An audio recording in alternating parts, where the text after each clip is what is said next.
วันนี้ก็อยู่กับฝึกพูดหน้ากล้องวันที่ 4วันนี้อาชาแล้วก็ไปจิตอาสาที่พระบรมศพเนาะแล้วก็ตอนบ่ายๆก็แวะไปที่อนุสาวรีย์ก็กินก๋วยเตี๋ยวกลับบ้านมาก็ทำอะไร ดูซีรีส์ดูอันนี้ก็ดูจบแล้วเรื่องคุณวาร้านชำก็สนุกมากต้องลองไปดูพรุ่งนี้ก็จะมีเรียนอังกฤษอีก2 คนกับ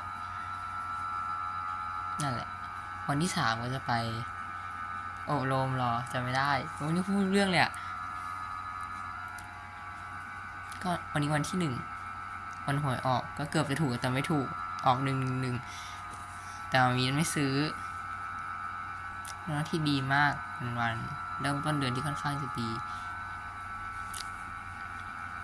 บายจริงๆเกือบลืมอัดแล้วเพิ่งอาบน้ำเสร็จก็เลยมาอัด